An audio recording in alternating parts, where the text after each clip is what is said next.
Jerusalem. In the recordings, you can hear gunfire. It continues. There is still shooting from all directions. We're advancing toward the entrance of the old city. More gunfire. We can see the stone walls. They're still shooting at us. The Israeli tanks are at the entrance to the old city, and ahead we go through the Lion's Gate.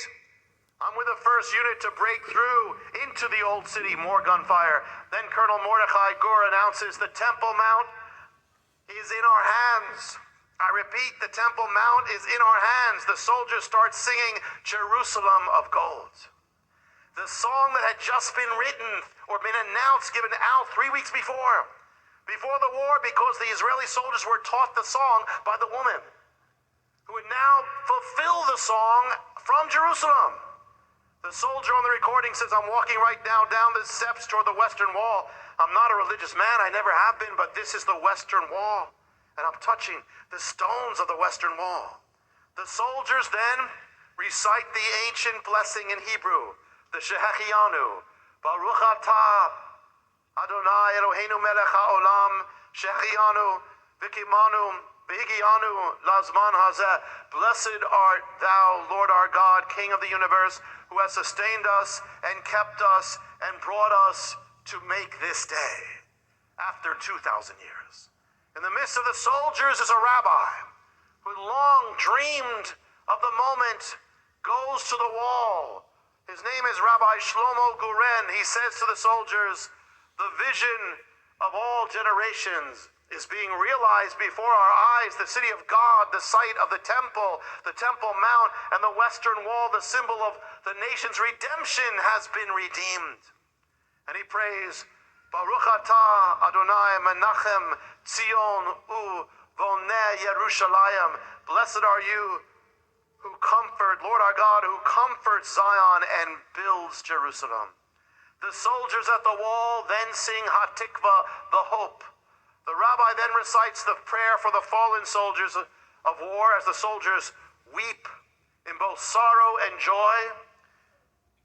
Rabbi Goren inserts what's called the Nachem prayer, which is usually spoken on Tish B'Av, which is the day that commemorates the destruction of the temple by the Romans in 70 AD, when Israel lost everything, but he changes the words as he says the prayer. Instead of calling Jerusalem the city in mourning, he calls it the liberated city, joyful and exultant, whose children have returned to her.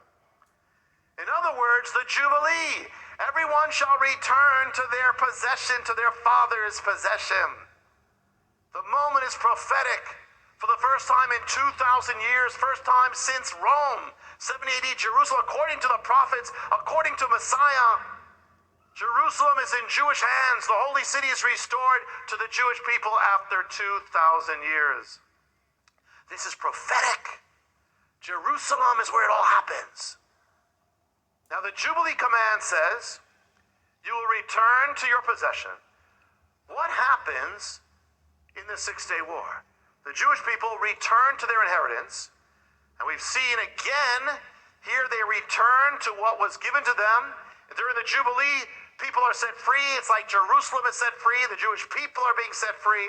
The ancient command to go home, return, reverse what happened. They lost Jerusalem 2,000 years before. Now they're coming back.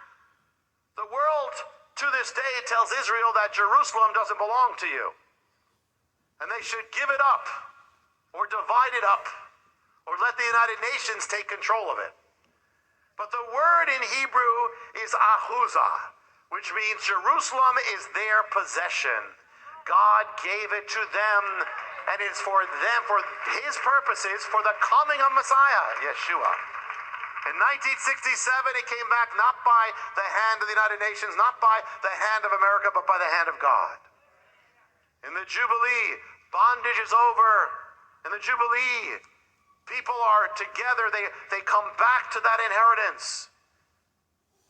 1967, the armies of Jordan are forced to relinquish it. They didn't want to do it. Because they went in the war. But God works all things together. For the first time since Rome, they are back.